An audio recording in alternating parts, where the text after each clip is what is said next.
Hello everyone, আসসালামু আলাইকুম। আজকে আমি নতুন করে রান্না করতেছি। প্রথমবার ধাবা স্টাইলের চিকেন কারি। এই জন্য প্রথমে আমি ২টা সোনালী মুরগি নিয়েছি পিস পিস করে।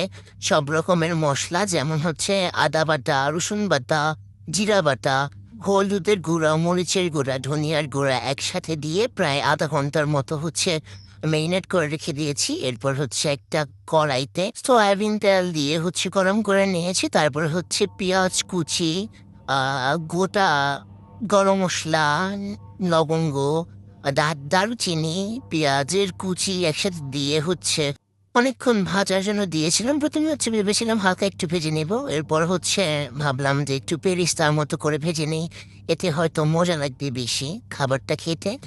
পরে বেরেস্তার মতো ভেজে নিই। এরপর ওই যে ম্যারিনেট করা যে মাংসটা রেখেছিলাম, প্রায় আধা ঘন্টার মতো ম্যারিনেট করার পরে মাংসটা আমি বেরেস্তা করা পেঁয়াজের মধ্যে ঢেলে দেই।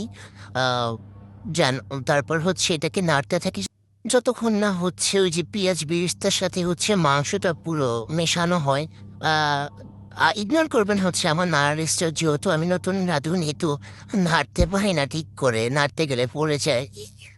তো নেড়ে-চেড়ে মেশানোর পর আমি মাংসটা একটা ছড়া দিয়ে ঢেকে দেই, যেন ভাপে মাংসটা সিদ্ধ হয়ে যায়। অ্যান্ড কষানো শেষে যে লাল লাল ঝোল বের হয় তেলসহ।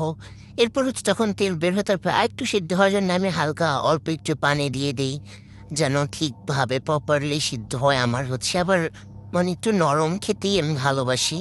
অ্যান্ড আজকে আমার ভিডিওটা বানাতে ইচ্ছে করতেছিল না, কেননা যে আমি যদি শুরুতে যখন আমি মাংসটা মেরিনেট করেছিলাম তখন আমি ভিডিওর ক্লিপ নিতে ভুলে যাই, যার জন্য আমার অনেক মন খারাপ ছিল। পরে ভাবলাম ঠিক আছে, আমি আজকে যেভাবেই হয়েছে এভাবে করে নেই। তারপর যখন লবণ টেস্ট তো আর রোজা রেখে করতে পারিনি, এরপর মনে হলো আরেকটু লবণ লাগবে, লবণ দিয়ে দিয়েছিলাম।